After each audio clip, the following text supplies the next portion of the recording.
like to begin my PubSpeak with a story. There's a man named Bill Hall in Phoenix, Arizona. He's a 63-year-old man, and he's retired from work.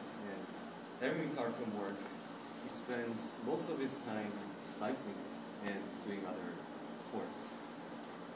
And the amount of exercise he does is unbelievable for his age. He bikes 3 hours every day and competes in the local cycling tournament every month. And he does all these sorts of other sports. And people around him are amazed by his active lifestyle. He's a 63-year-old man too. However, he wasn't always like this. 12 years ago, he was diagnosed with chronic heart disease, and the doctors told him there was no cure for it. So for 7 years, he had to endure severe pain, discomfort, and the constant fear that he might get a potential heart attack. And after 7 years, he was fortunately able to find a donor that suited his body. And his transplant finished successfully. And after he recovered and returned to his daily life, he found himself somehow thoroughly changed. Before, he rarely did any exercise, and when he was forced to, he did not enjoy it at all. And after the heart transplant, he not only has never skipped his daily exercise routine, but also he loves doing sports and exercise. And these changes did not stop just here. He used to be a big fan of 60s hard rock music, and he did not listen to any other types of music. But one day after his heart transplant, he was driving to work and listening to the radio. And from the radio comes a slow jazz song called Kiss of Life by a musician named Jeong Tae. And he had no idea who she was. But then he just found himself crying. He was so deeply moved, he could not keep the tears flowing from his eyes. Now he's a big fan of jazz music, and Jeong Tae is, of course, his favorite singer. And yet one more change happened, and it happened in his diet. He used to be a meat lover, but after his heart transplant, he enjoys salads, and he's even thinking about becoming a vegetarian. I was very surprised by these changes because it seemed to him did not belong to him. So he went to his doctor who gave him the surgery, and he found out about his donor. And he was very surprised by what he found out. The donor was a 30-year-old man named Brady, and he was a Hollywood actor / stuntman. He's not a very famous person. And Brady was an exceptional athlete and he absolutely loved sports. And Bill Hall wanted to find out more, so he contacted Brady's parents. From what they have told Bill, it was clear that Bill's changes resembled Brady in very many ways. And Brady's favorite singer, as he mentioned, is also Jeong Tae. And also, he was a vegetarian too. And to Bill, changes that happened to him not only gave him a new heart and a healthy body, but also gave him new relationships, since he's now very close friends with Brady's parents. And there is one more story, and this is the story of a man named James Clark. He had a heart attack, and very fortunately he was able to find the donor right when he got the heart attack, when he got to the hospital. So his life was saved, and after he recovered, he also returned to daily life. And he also went through a change. He suddenly had the urge to write poetry. And this was clearly not one of his strengths before. Before he did not enjoy writing at all, creative writing. But after his operation, he not only began to write poems about everything around him and for everyone around him, but he also showed great talent in this. And now he's waiting for a his first book that's going to be published in English, and it's a collection of poems. So James was also surprised by his changes, and he also found out about his donor. And the donor was a poet, and he died in a car accident. And now, these two stories are 100% true stories, real stories. So what these stories illustrate is this. Things such as memories, habits, and emotions may somehow be stored in all the cells of our body, and not only in our brain cells. And this is a concept known as cellular memory, and is a term coined by a professor named Gary Schwartz. He's a leading figure in the field of neurology. According to his research, which compiled about 70 cases of heart transplant patients that went through similar changes like Bill and James, and from that, Gary Schwartz concluded that the heart seems to serve a function much more important than what scientists had previously thought. He says that cellular memory exists in all of our cells, all the different types of cells, like the blood cell, the bone cells, and the heart cells too. And excluding our brain cells, cellular memory seems to be particularly strong in our heart cells. And in the human fetus, the heart forms before the brain does, and it starts beating with its own rhythm before the brain forms. And it's months after the heart forms that the brain finishes its development and the nervous system connects the two organs. So this shows that the heart can exist without the brain for a long time. And it is also known that about 30% of the heart is actually made up of nerve cells, and the rest 70% is cardiac muscle cells. And this 30% of the nerve cells are the same ones that make up our brain. And memories need storage space, just like, and that is the brain. So traditionally, scientists thought that memories can only be saved in our brain cells, specifically in our nerve cells, which contain the substances necessary that can hold these bits of information from our lives.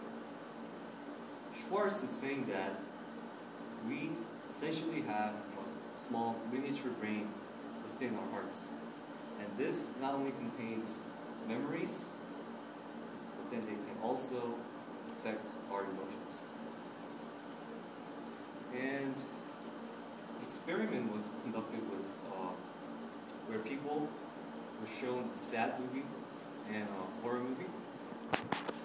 As they're watching the movie, their brain waves and their heartbeats were grabbed in the same plane.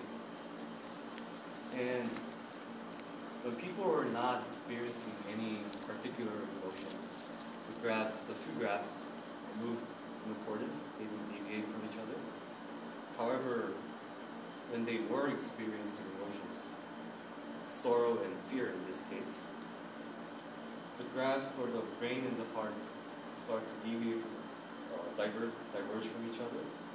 And when this divergence occurred, researchers found out that people's emotions actually went with the changes in the heart's graph, not in the brain's graph. I'm sure you've all had experiences where you guys were trying to hide your emotions, but you just could not. You show on your face as it turns red, or just cannot control your sweating. This is what the experiment showed. And so the experiment showed that the heart is not always under the command of the brain, and to some degree, it has some independence in terms of controlling and affecting our emotions. There's also this medical condition called the broken heart syndrome. When some people go through a traumatic experience, such as death of a family member or close friend, their emotional pain can trigger physiological responses, a set of physiological experiences such as hormones that can actually cause real physical heart damage to heart cells. And it's a rare phenomenon that does exist, and this heart rate can be very fatal. And cellular memory is truly a very interesting theory. We thought of the heart as just a lump of cardiac muscle the size of this fist, or a mechanical pump that just circulates blood around our body. But cellular memory seems that in our human body, memory and emotions are not monopolized by the brain. They can be the product of the interaction between the two most important organs of the body, the brain and the heart. So, how many of you actually believe that what I just told you about cellular memory is true knowledge, true science? Okay, I guess that's the majority of you. But I'm sorry to say that cellular memory is actually not true science, true knowledge, as it is now. Mainstream biologists regard it as a pseudoscience, semi-science. As scientists who operate under strict reason, that's what science is, they think cellular memory is just an error of generalization. Less than 5% of patients who got heart transplants actually report having gone through a significant change that was initiated outside of their will. Also, heart transplant, as you know, in itself is a very significant experience in a person's life. Right? That in itself can be a stimulus for change. Like Bill Hall, he went through 7 years of pain, and through a heart transplant, he was able to return to a normal state. And that was his unconsciously, he should have wanted to keep the healthy body that he got. So that's why he started exercise and this change in diet. For James Clark, he would recover from a near-death experience, it's a heart attack. And that should just have become a positive source of inspiration that expresses itself as his urge to write poems. So, and then in response to the argument that 30% of the heart is made up of nerve cells, therefore a small brain exists in our heart. In response to that argument, mainstream biologists say that all nerve cells develop to serve certain functions, even in our brain. The nerve cells in the heart are not meant to contain memories and trigger emotions. That's what they do. And they're only meant to receive information from the brain and just control the beating of the heart. And also, as scientists, they believe that science needs explicit proofs. Evidence provided by the advocates of cellular memory only suggests there might be a reason why the heart might contain emotions and cause emotional responses. But these evidence they present cannot explicitly prove this, so they reject it. But personally, I think there's a room for argument.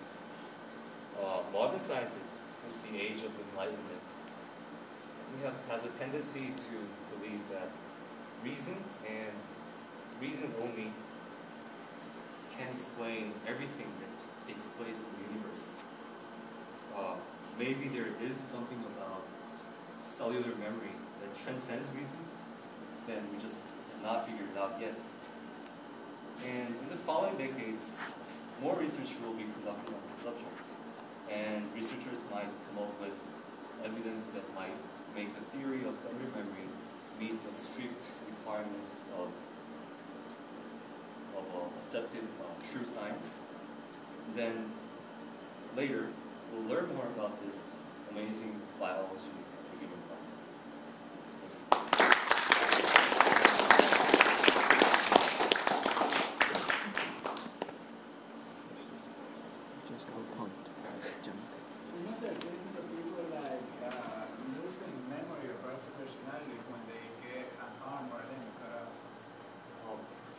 think there were cases of this cellular memory when they got organ transplants like heart, both lungs or kidneys, but then from an arm or leg, I don't think there was. You talked about how memories take storage space, so I was just thinking like, is there a substance to it which can be like extracted, or like, what do you mean by taking them out? I think it's just a substance that is specific to nerve cells, not in other cells of our body. Like, is there like an acid to it? Is it tangible? I think it's a tangible substance. I'm not sure what exactly it is. Grace? Are there nerve cells on almost every organ? Other organs? Yeah. Yeah. Even our muscle cells, they have the neuron cells going through their muscles. So then, why is it, for example, has this been reported with, say, like liver transplants or something? Yeah, they have liver transplants, kidneys, but then most frequently it happens with the heart. Because heart has the most percentage of nerve cells in all our bodies because you guys know about the involuntary contraction, right? Yeah. Contraction of the heart is not controlled by the brain. Because of that, it has the most nerve cells. How do like scientists respond to the study with like the motions follow the heart but not the brain? That one that you mentioned. You know the study that you brought up where like the brain and the heart had equal like graphs, but once they were exposed to emotions, the heart was the more like accurate one. Yeah, more accurate. How do they like respond to that sort of study? That sort of study, I think they're just saying that the beating of the heart, there is an element of interaction because the beating, as the heart pressure increases and the flow of blood increases in our body, our neuron cells will report it to the brain as it takes place in other parts of the body. And then the brain, our consciousness will try to suppress that. But then to a certain degree, like beating of the heart, as I said, is an involuntary action. So that might be causing the deviation. How would this supposed cellular memory be at all explainable by evolutionarily beneficial? Is it kind of define the general centralization that is seen in our organisms? Like how movement of like sensory and processing structures toward the front of the body. Huh? Can you speak on that? Doesn't it, well, I mean, like, how is it at all evolutionarily beneficial, or how would that evolve? And doesn't that kind of defy, like, civilization of movement of sensory and stuff, or and processing movements to the front of the body? I mean, the heart? Which is a pattern of evolution. No, like, how, like, our eyes and our ears and our mouth are all kind of brain, are all in the front of our body. You know, kind of go against that. I guess so. I think that's one of the main reasons why mainstream scientists will reject the theory. Robbie? I'm not sure. I think you might have said you don't know this, but I had always thought that when you started talking about cellular memory, you said in the brain it's stored in the cells, right? And then you say, well, maybe it's stored in the other cells of the body. That's one thing, but obviously that doesn't make so much sense. But I'm also confused as to how you say cellular memory is stored in the cells, or do you mean that? Because I always thought the memory was stored in arrangements of synapses. So, Ho-Jun mentioned the substance that contains the memories. That's why the mainstream scientists are skeptical about cellular memory, because cellular memory advocates cannot present this physical substance that contains memories. They can only present the cases that I presented.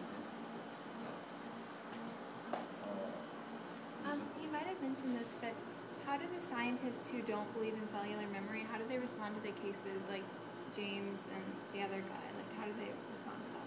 Some people say it might be just a coincidence, and I mentioned that about James Clark, that the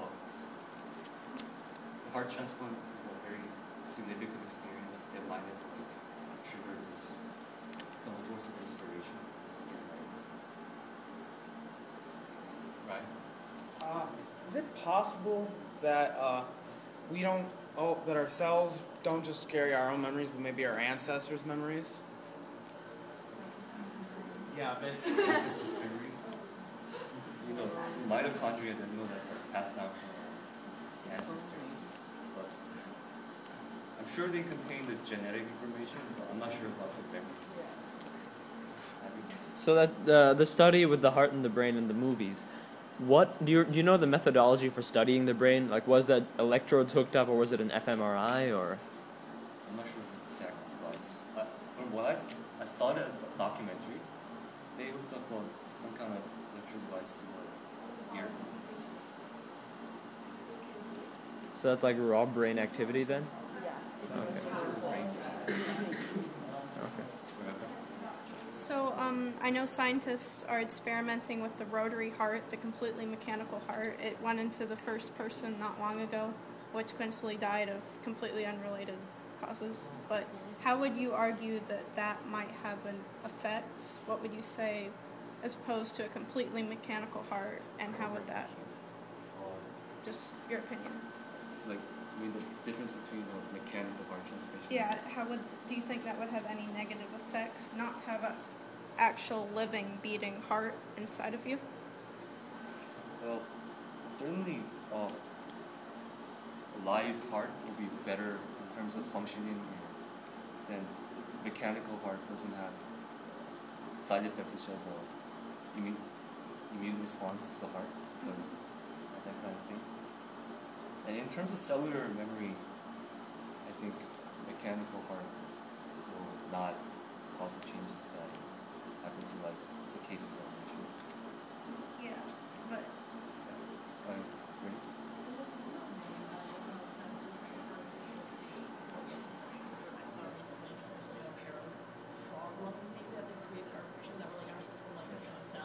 So how is artificially creating a heart because of the heart cell? How do you think that would play into this? That's a question. You mean like the hearts grown in like laboratories? Like a laboratory grown. Well, if cellular memory is true, the person who got the laboratory heart will get the memory of the laboratory heart, but will it have any memories? Okay, so I admit I fell for your trick, which was very well done. And the reason I fell for it is because I don't know if you've read Thomas Kuhn on scientific revolutions, but just by the fact that mainstream scientists oppose a new theory doesn't always mean that that theory isn't going to establish itself. And I think your last comment where you said maybe cellular memory, exceeds the bounds of reason, I don't even think it needs to, because neuroscience is a very recent field. It's not developed that long.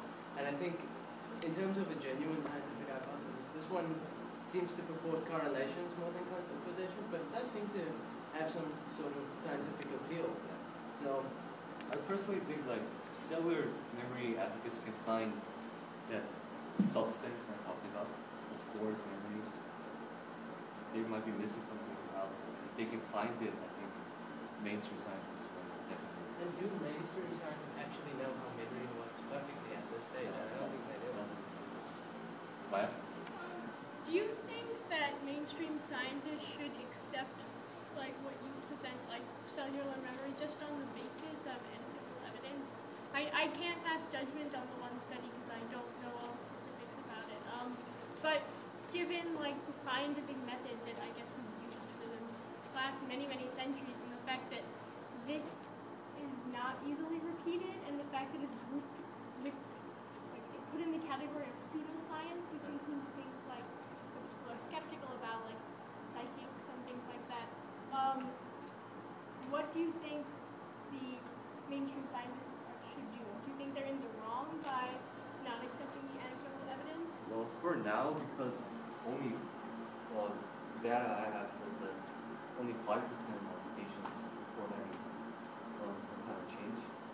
For that, I think it's too early for the scientific community to accept it. But I think there is